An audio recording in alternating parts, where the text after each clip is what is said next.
Hi, and thanks so much for joining me for another episode of Beyond the Pink Cloud. This is your host, Dr. Alice Kirby, and I have a very special guest with us today, Mr. Jason Stepina.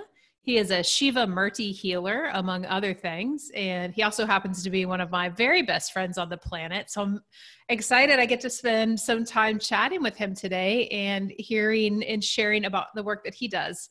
Hi, Jason. Hi, Alice. This is so cool and so exciting. I love this.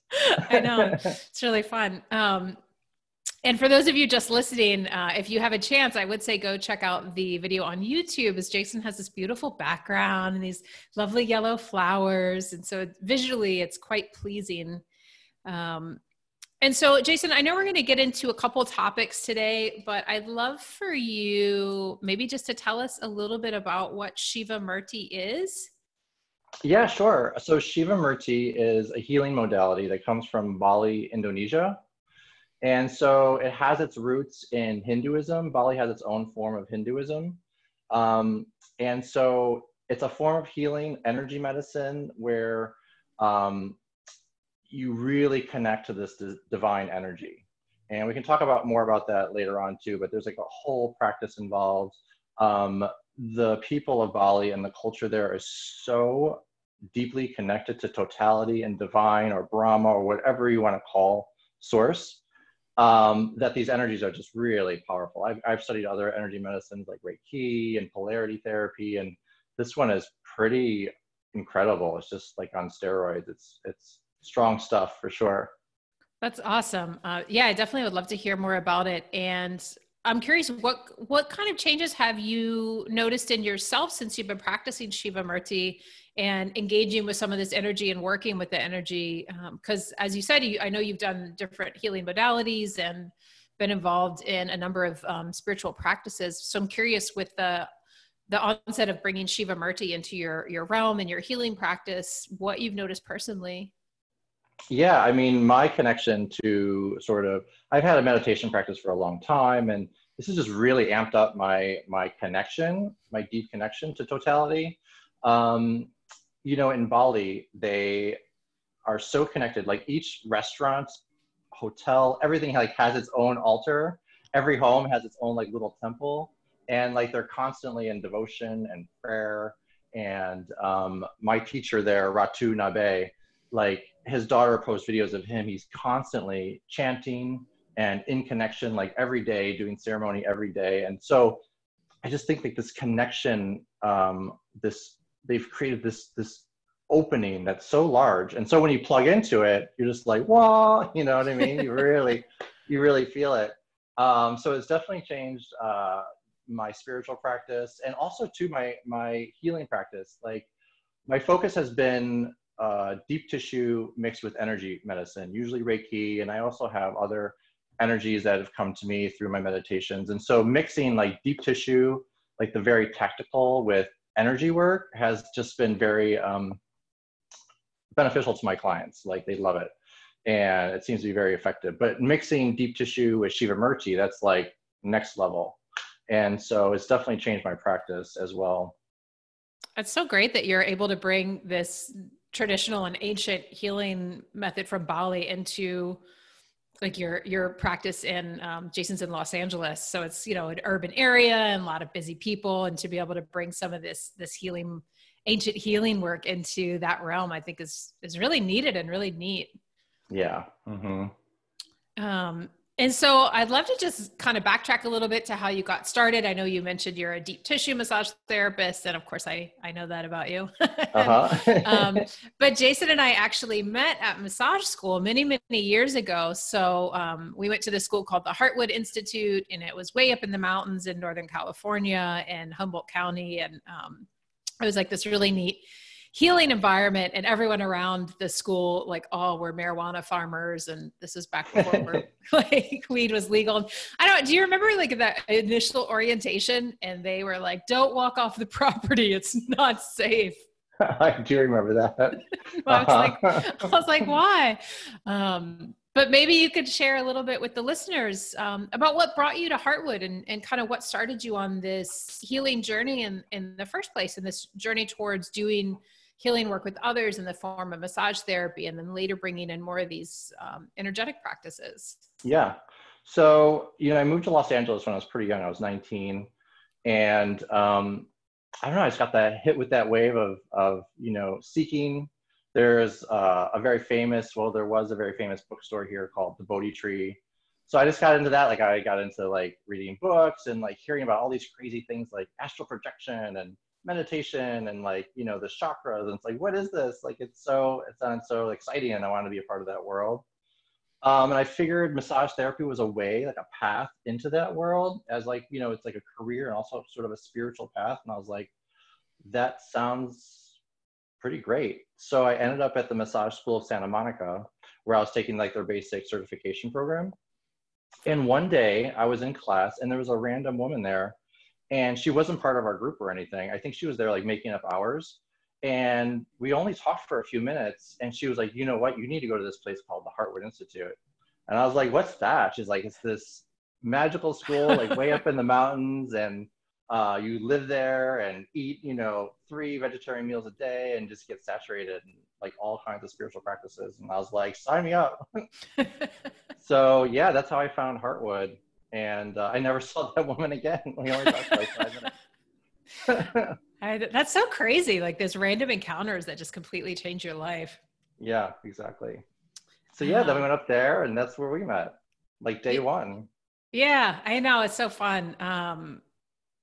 Yeah. Because we started with the shiatsu program. Mm-hmm. We're both studying the Chinese medicine. Yeah, studying meridian theory. And we had our daily meditation practice. Like, remember we had to go and like meditate for 20 minutes every day? Yeah, gosh, I wish somebody, I almost wish. Meditation? Yeah, that's right. That's right. It was very austere. Yes, it was very dry. It was very dry meditation. I remember like, I think I blocked that out. I don't think I enjoyed that particular kind of meditation practice. The only thing that I like really like sort of appreciate about that is that like, I feel like meditation is kind of like riding a bike, where once you're like experience being in the zone, like you have a reference point. It's like, oh, that's what it feels like to like be in the zone. And I feel like being forced to like do that dry meditation every day, like allowed me to get to that point where I know what the zone is, you know what I mean? When you like really drop in. So I do appreciate that with that. But yeah, I know what you mean. Austere. But I love how, we just had this conversation the other day when I was asking you how you have this strong sense of like intuition and connection. And I've admired that about you for a long time.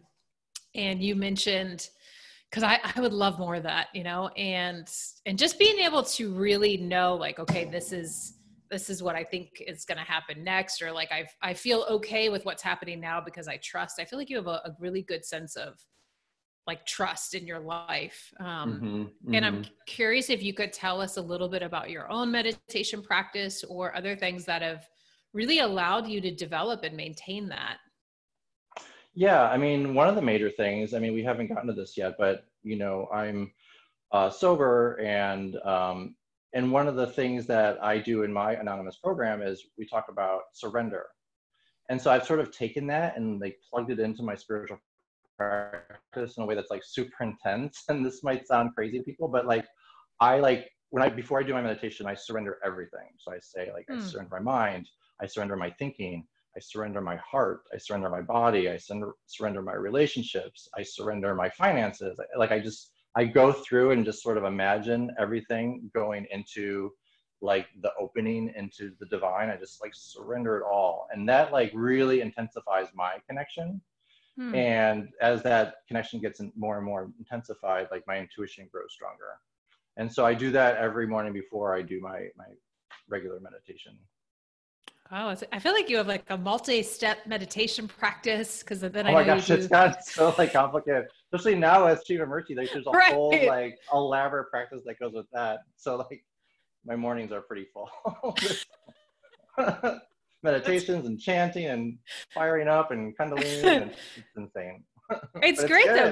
Yeah, clearly you have so many benefits.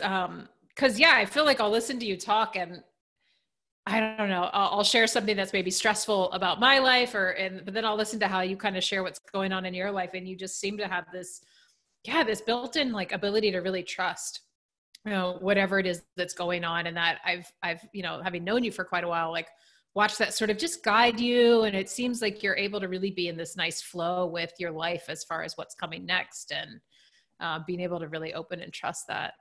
Yeah. I mean, I feel like everyone has like an internal GPS system that tells Mm-hmm. them where to go. It's just about really connecting to it because it's so quiet. Like our minds are so loud, and our minds are mostly based on like trying to protect us. So there's a Mm-hmm. lot of fear that comes with what our mind tells us. But like that GPS system is just like a quiet whisper. So it's like getting quiet to be able to hear it is important. But I think we all have it.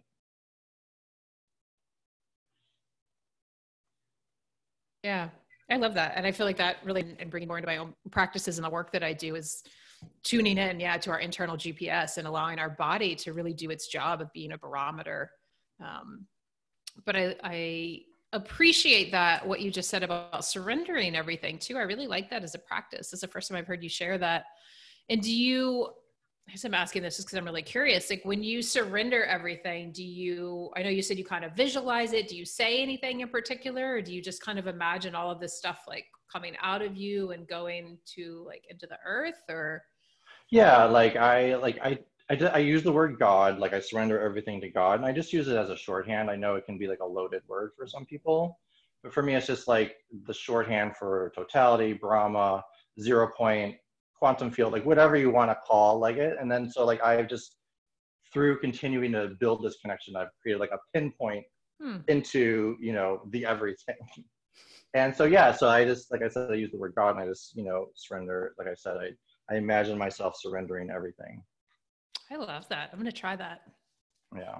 I think there's a lot of ease that really can come with that sense of surrender, or of like, giving things up to God, or I Yeah. know that is a tricky word, but just the idea of releasing it from our own control as like this one single human, trying to manage everything. I think can get really overwhelming. And Yeah.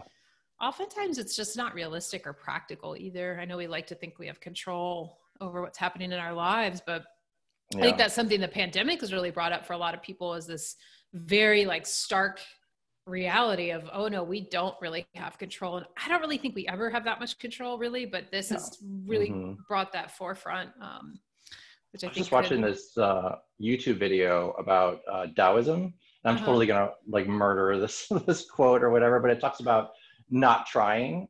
Hmm. That like to be like in the flow of life and to not try. Like if you're pushing and trying, things don't always work out, and it makes things harder. And this idea of not trying, and the idea is that oftentimes we have a problem in our present, and then like 2 years later everything worked out. You know what I Mm-hmm. mean? Like all our problems usually figure themselves out and work themselves out without having to try to do too much. And so yeah, I like this idea of like not trying. um, and I think the pandemic has brought that up. Like we can't really do anything, you just have to go in the flow.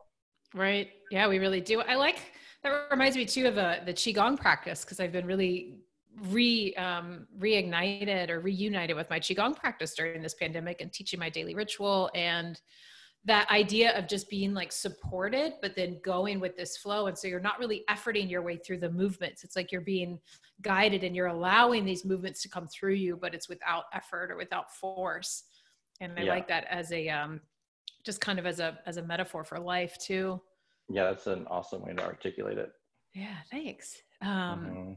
And so I'd love to hear more too about your journey with your sobriety, and kind of how that factored in. And, as much as you'd like to share about that, I think since this is a recovery-based podcast, people are always Yeah, interested to hear how, totally. people have come to sobriety, and how it's changed your life. Yeah, so I went back and forth to Heartwood for a while. Like, I think it was like a year or so that I kept going back and forth, maybe a little longer. And so after I got back, I just started partying like a rock star. I was young, and like I had like this whole like bohemian artist fantasy that I was living out. And I had a bunch of friends, and we would like stay out for days on end and paint and make art. And then you know, the sun would come up and we'd go to the beach, and like we just had a lot of fun. And so that went on for a while, but then it's just not sustainable. Yeah. You know what I mean? Like I really couldn't take care of myself. I just felt empty on the inside. You know, that kind of drug use just drains you spiritually, emotionally, everything. And I was having moments of clarity, like, you know, you have so much potential and you're just getting wasted all the time. But it took me a little while. And then finally I was like, you know what, drugs are the problem. I'm going to like, just give that up and drink like a normal person. And then I'll That'll pull my solve life it. together. Yes, exactly. That's the solution. So then, yeah, then I ended up drinking like all the time. My drinking was out of control. And I was like, this doesn't work either. And I'm like so non-functioning. Like I know a lot of people can like, you know, hold down jobs, and like, you know, I've heard of people like coming in and getting sober and like, yeah, I went to grad school, you know, and I got a law degree, like wasted it. And I was like, God bless you, because I could barely work like an hour. So anyways, yeah, so like I, you know, finances, couldn't take care of myself, emotionally, spiritually empty. And yeah, I needed, and I was trying to get sober on my own and I couldn't do it, which freaked me out. And so I was like, I need help. So then, you know, I ended up joining an anonymous program and started my path there. And yeah, it's been a long and winding road. It was tough. I'm gonna take a little drink of water, but no water allowed. You got to just talk for this whole time. Yeah, it took me like 6 months to get 30 days. And I kept having this feeling like this coming up. And I was like, it was so intense that I'd be like, oh my gosh, I need a drink. And I had no idea what was coming up. But finally, you know, I heard my sponsor speak and he had a similar story. And I realized that I had this childhood trauma that I'd never talked about. And so it was trying to come to the surface. I didn't realize what it was. And so finally I talked to my sponsor about it. And that was like enough, like sharing with another human being to like be able to stay sober after that. And yeah, I was able to stay, you know, get continuous sobriety after that. But I mean, it was still really hard. Like I had terrible anxiety when I first got sober. I would have anxiety attacks. I remember like, you know, being outside of a meeting and like so scared to go in. And my sponsor like texted me and was like, where are you? And I'm like, I'm outside in the car. He's like, get in here. I can't do it. It was really hard in the beginning. A lot of anxiety. I think I was around you in early sobriety and I was still drinking at that time. So I think I was just oblivious to what you were going through. And you always, you know, I always think of you as being so well modulated. I don't remember. I remember going to a meeting when you were within your 30 days. And then I think we went to Stephanie's wedding when you were in early sobriety. Cause I think you were smoking cigarettes then, as many of us do when sobriety I started smoking when I first got sober. Yeah, me too. Cause I have cravings, you know what I mean? And then I smoke a cigarette. I'm like, oh, everything's gonna be okay. Takes the edge off. But I mean, you handled that so beautifully. How long have you been sober? I don't smoke anymore. Yeah, me neither. But sometimes I really still crave a cigarette. What was that question? Oh, how long have you been sober now? Oh, so it's been 12 years. I knew it was over 10. Yeah. So crazy. Time flies.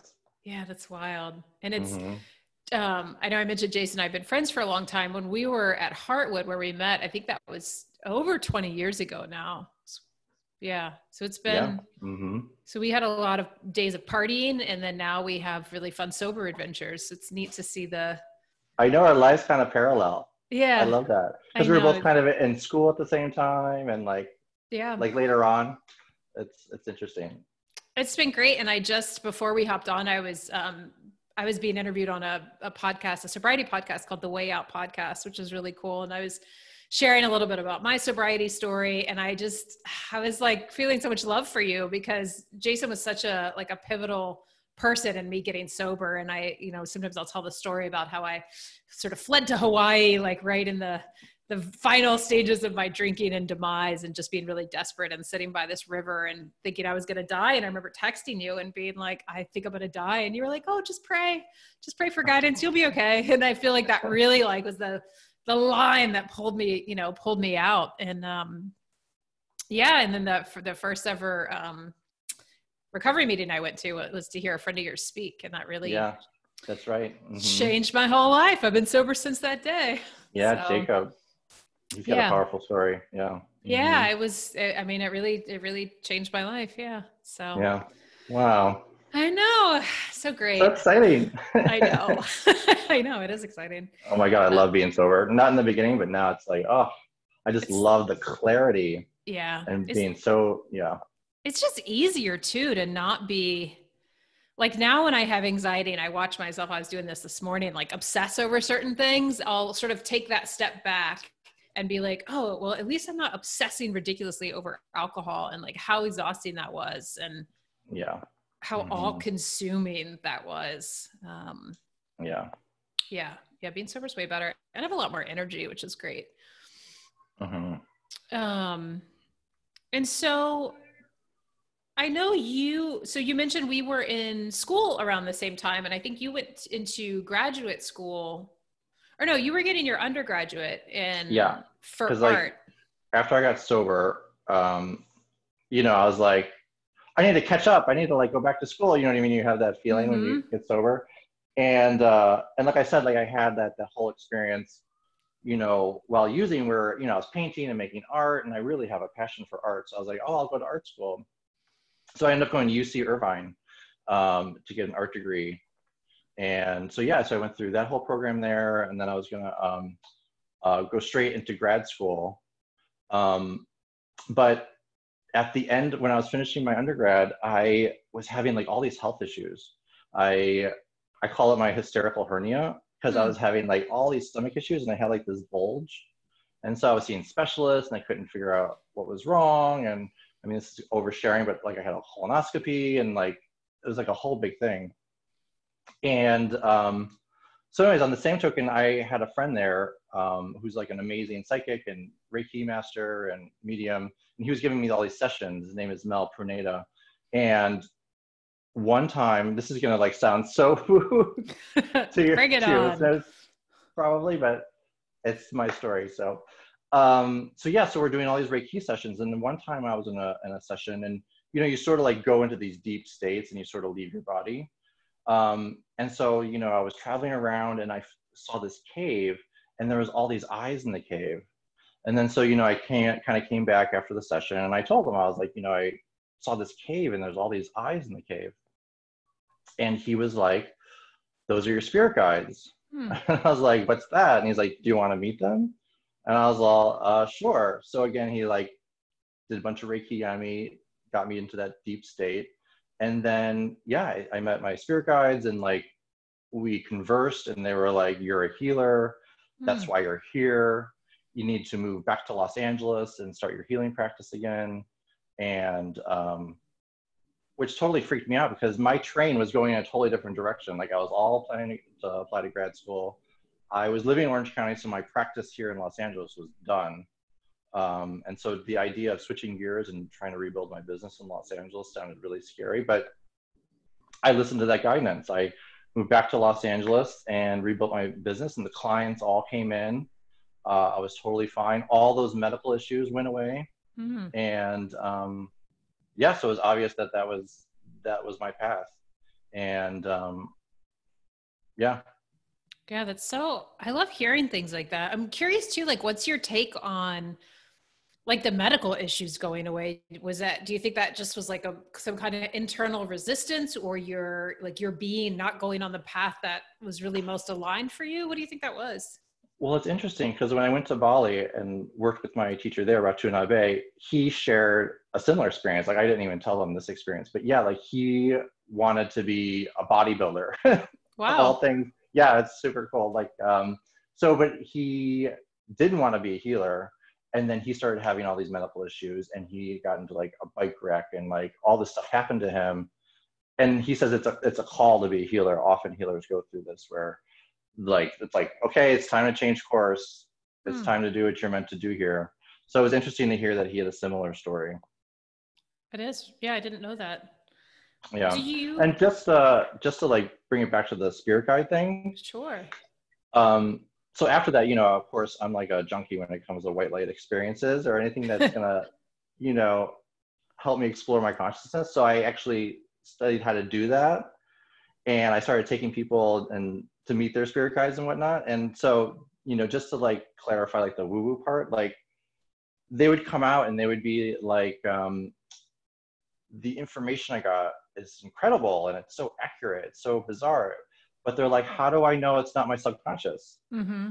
And I'm like, well, maybe it is. Mm-hmm. Like, you know, and I don't think it really matters. Like, what kind of lens you look at it with. Like, if you're getting positive information and accurate information that's helping you in your life, then I don't think the lens really matters. Have you ever had anyone, I agree, I don't think it does either. Have you ever had anyone come back with like scary type experiences? Like, I'm just wondering if that could be potentially problematic. No. Mm-mm. That's good. They've all had very like loving Mm-hmm. messages and guidance when they've come back. I love that. And I know like Ho'oponopono and some of those, well, I know specifically Ho'oponopono, but I think in some other systems as well, like you'll talk to your subconscious almost like your inner child or your small child. So Yeah. I think you're right. Anything that we can tap into that gets us out of this like neocortex and cognitive brain of like executive thinking and high functioning. Totally. I think anytime we can drop below that, I think we do have access to a lot more like innate wisdom. Yeah. And I'm totally all for direct experience. Like I'm all about like, you know, sort of using my mind, my body, and my consciousness as a laboratory and trying like different techniques and different things for myself and seeing how I experience it. I think Yeah, direct experience is important.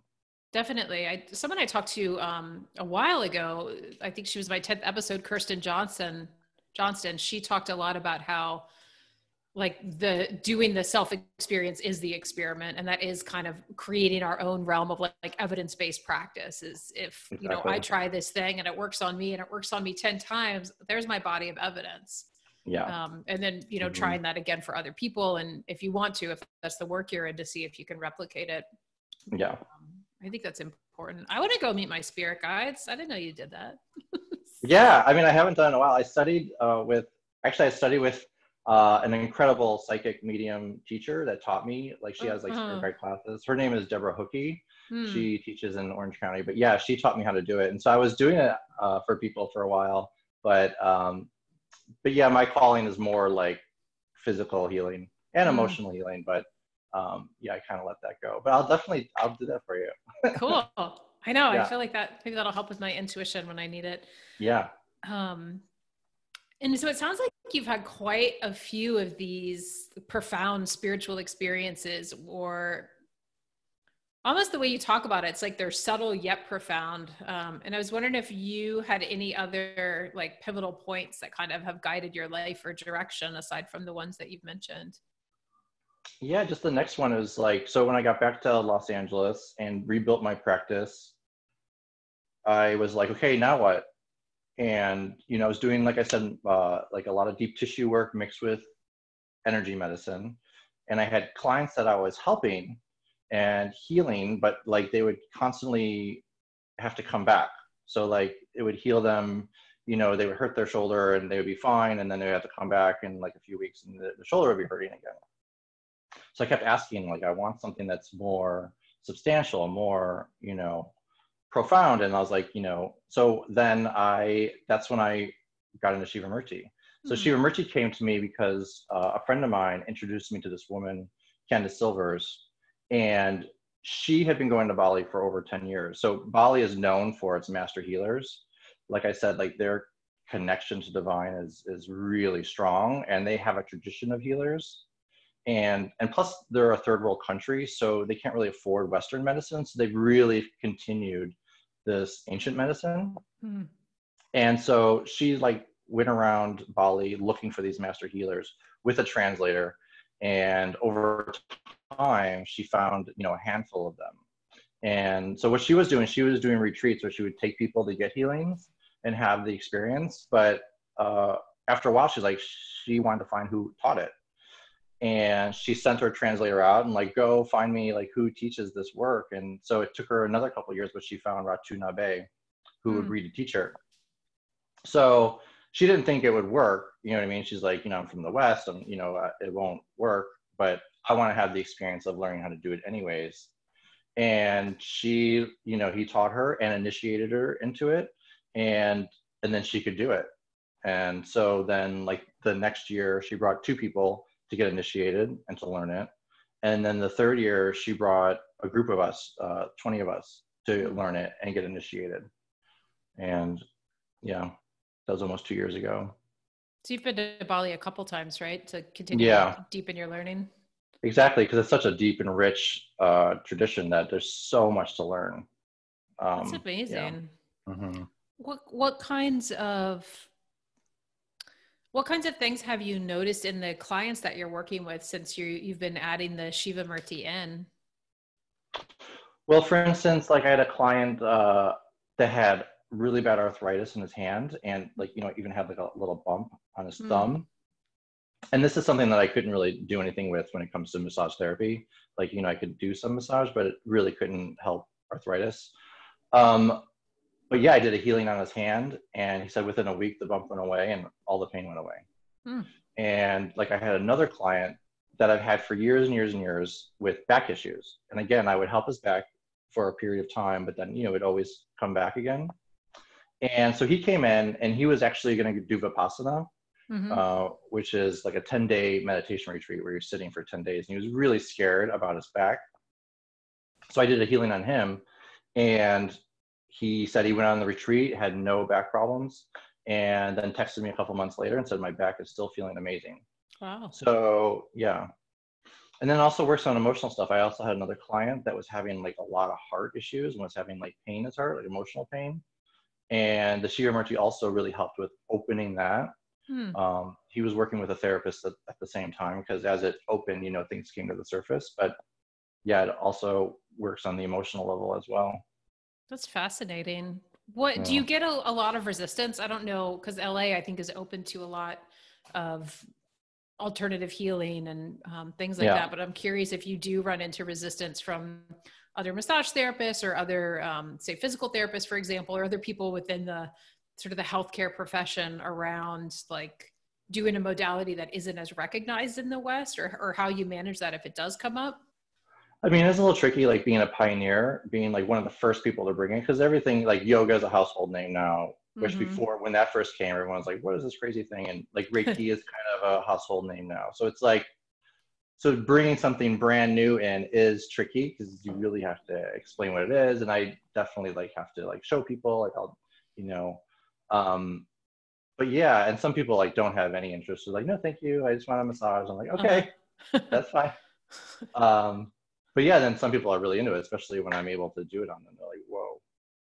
Yeah. And I think, again, when you start seeing results like that, it's hard to argue with, well, we did this and it, this is what happened following that experience.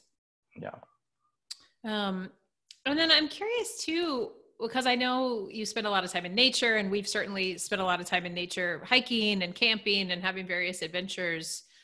Like how that factors into your spiritual practice. I've been really big into this idea of falling in love with nature. And I interviewed Bruce Perry a couple weeks ago, and, he's lived with tribes all over the world and is this really fascinating guy. And, I was talking with him about like, how do we care more about the environment, and how do we care more about having connection as humans, so that we can stop some of like the anger and the hatred and like all of these things that tend to like threaten to overtake us.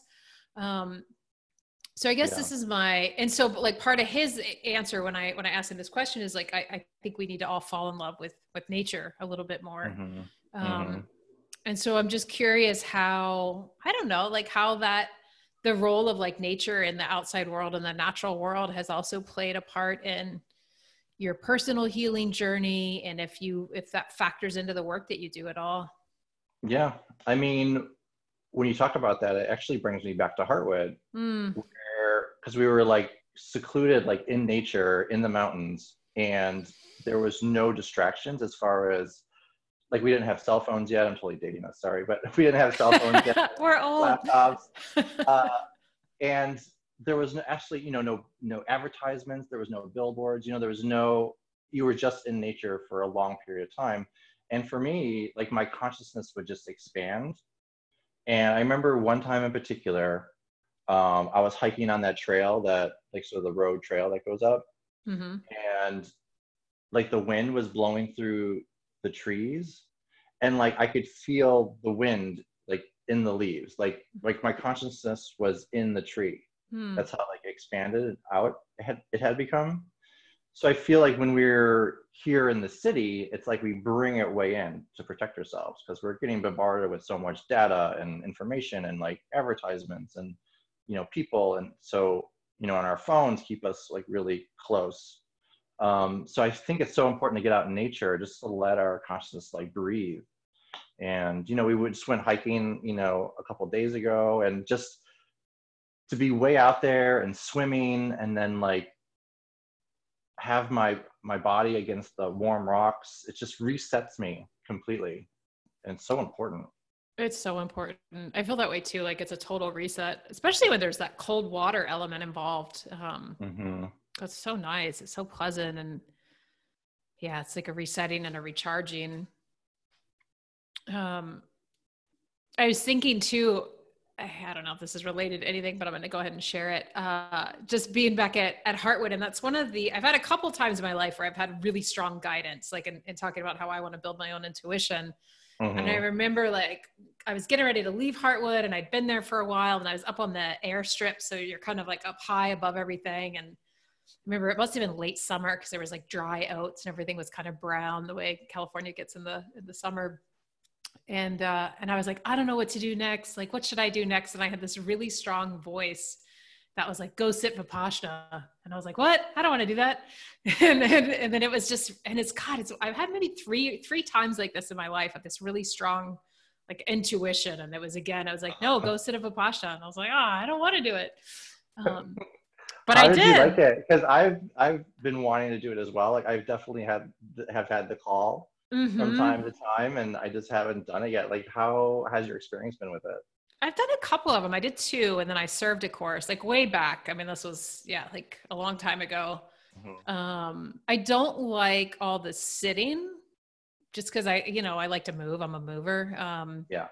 But I love, like now, oh my God, I would love to go like be in silence for 10 days. That sounds heavenly. And like my goal is only to meditate. Like my life is a lot busier now than it was back then. It's more full with different things. I have more responsibilities, I guess, now. Yeah, it's hard to like take off for 10 days. Yeah, but although I say that, and I'm like, actually right now, I don't have that much going on. I know, right? Probably let's go to a Vipassana retreat. That would be kind of cool. The pandemic is kind of like worldwide mandatory Vipassana retreat. I know, it's true. That's a neat way to look at it, like of how we can just, because I think we're all just getting a little bit more quiet and because I've actually had a really intense experience during the pandemic. I remember talking to you about it during that hike. I was like kind of in the middle of it when we went on that other hike where I remember so much like came to the surface. It was really interesting. And like usually if I'm having like a feeling like, anxiety will come up or maybe a little sadness, and I'll just like go hang out with friends, or I'll go to the gym, or you know what I mean? And then the feeling sort of goes away.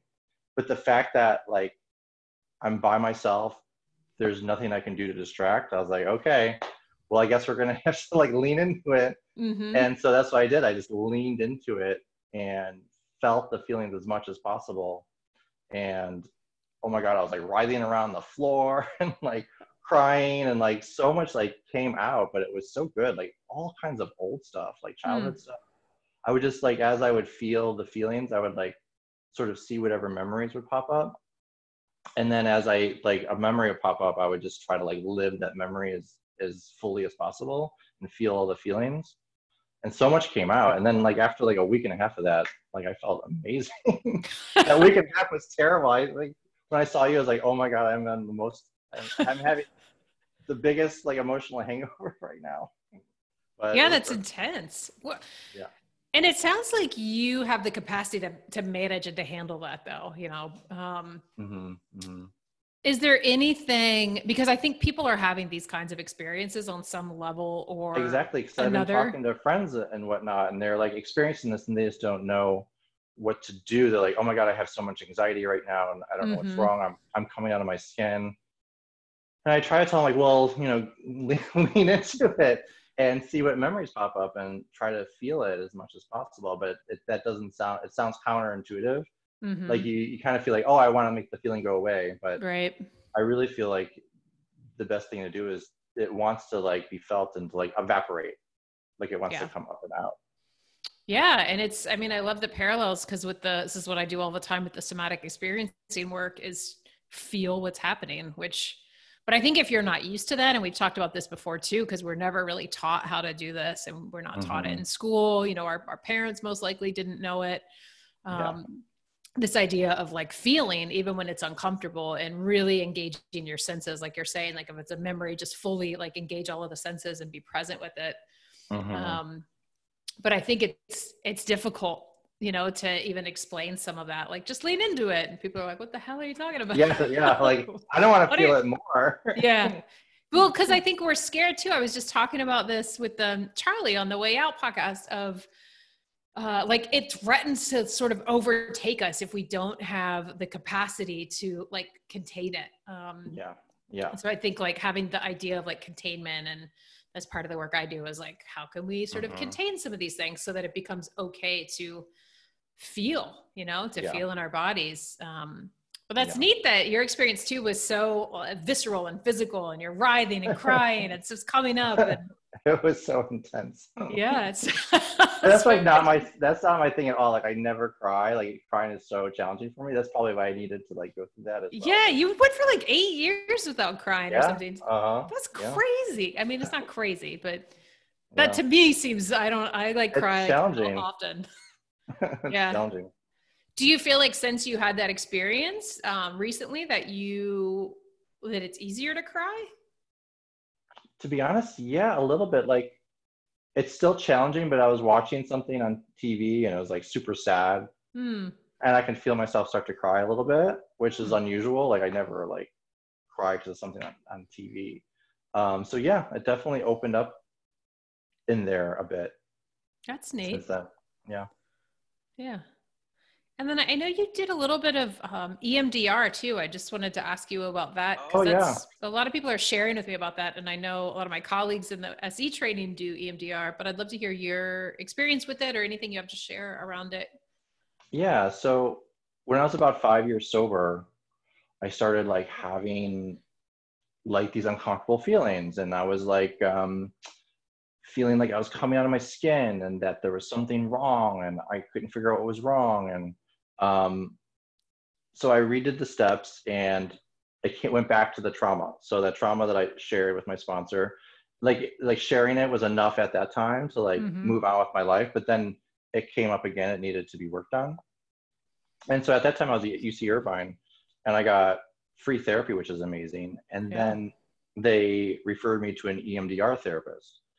And I don't practice EMDR or whatnot, so I'm gonna just share as far as my experience with it. But Perfect. it was so helpful to me in the way that, so the way we didn't do the eye, so it's called eye movement desensitization reprocessing is what it stands for. And so what it does is like you can use your eye where you go your eyes back and forth, sort of move your brain back and forth to each hemisphere. But what we did is I used two things in my hands. So it would go buzz, buzz, buzz, buzz. And then also we had headphones. So it would go beep, beep, beep, just to like bring you back and forth. Mm-hmm. So anyways, what that did for me is like having experience in meditation, it brought me into the place of the observer. So it brought me into that meditative state where I'm not my mind, I'm not my body, I'm just the observer of this life experience. Mm. And from the observer point of view, there's no judgment. There's no like, oh, this is a bad experience or this is a good experience. Like the observer is like, experience is this experience. And so to be able to unpack a trauma from that perspective, just made it so much easier to like not get emotionally involved, you know what I mean? And you can just unpack it, and it helped like be able to remember it more fully and in a way that's like very calm and untriggering. That's lovely. I'd like to, yeah, I've heard so many good things about EMDR, and it's, I think it can be kind of a complement to SE, or work in a little bit of different ways. And I think you were one of the first people to actually tell me about it. Because this was like probably like 7 years ago that I did it. And then the thing is, it's pretty fast too. I mean, for me anyways, like I feel like talk therapy, you can talk about it for a long time, but like, I don't know, it was like probably like 8 sessions or so and I was all set. Yeah. I remember you were like, yeah, I don't need therapy anymore. I was like, what? Yeah. Is that how it works? I totally unpacked it, and like, you know, and I felt, you know, complete around that experience. Like I didn't feel like it, you know, because like before it was inside of me and it would create like little earthquakes. Like I said, like when I first got sober, it would like try to come up and out. And then it was happening when I was 5 years sober, like it was starting to create earthquakes again. So then like when I really went in there and started unpacking it, you know, I let it like out and to like breathe and to like fully experience it, then it kind of like, you know, could go dormant.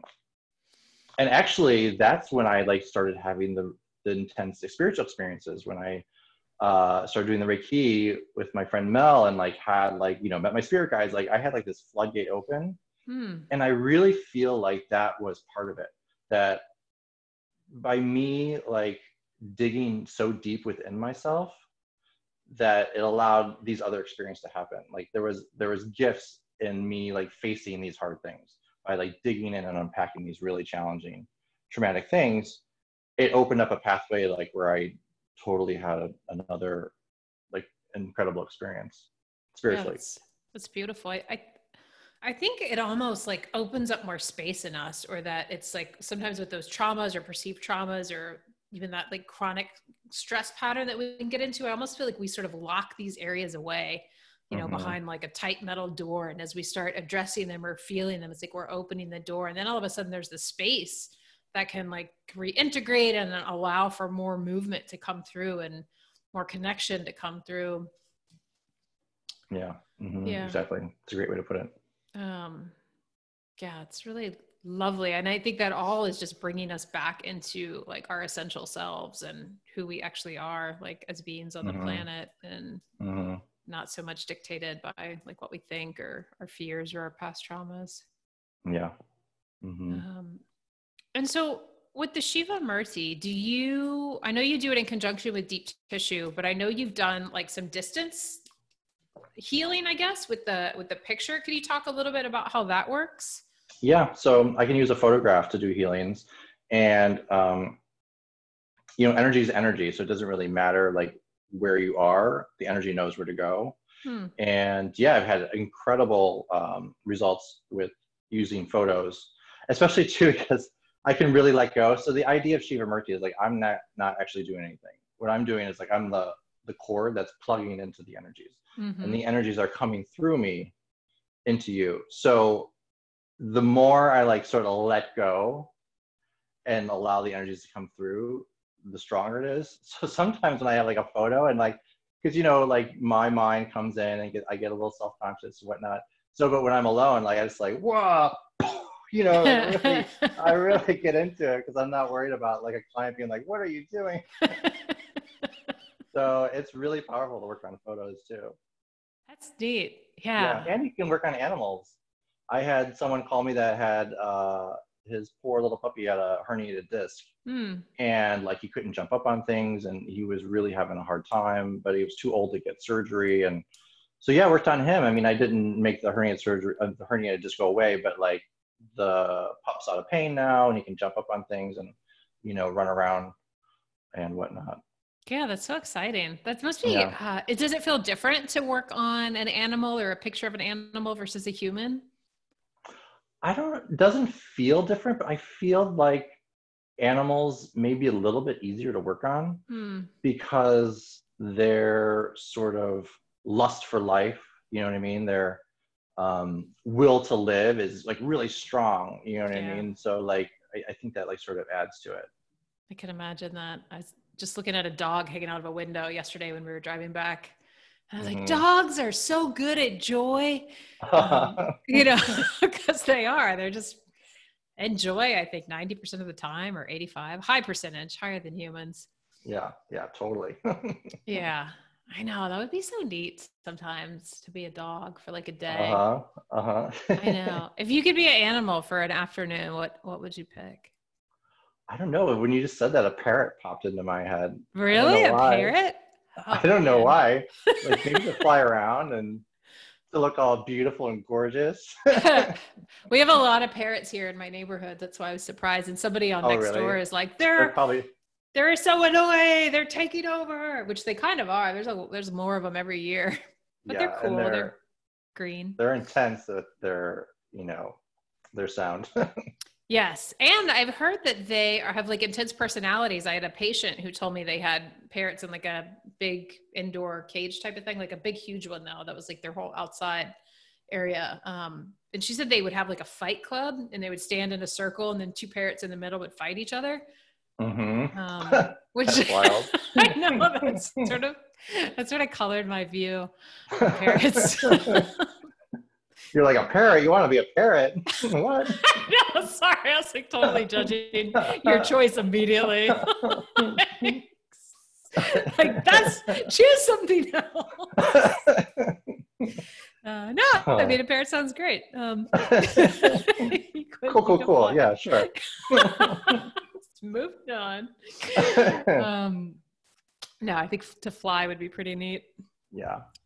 So I like to offer people a platform. If there's anything that you'd like to share with the listeners, about Shiva Murti or about sobriety or anything that you are currently offering or like to pitch or anything like that, feel free to feel free to share. Yeah, totally. I mean, as far as Shiva Mirchi goes, like it's been an incredible journey.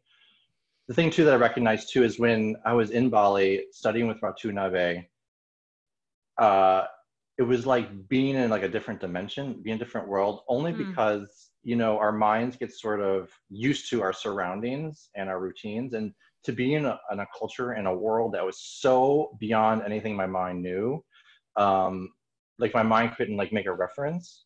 So when it stopped being able to make a reference, it sort of fell away. And then I was like fully in this moment that made it feel like another dimension.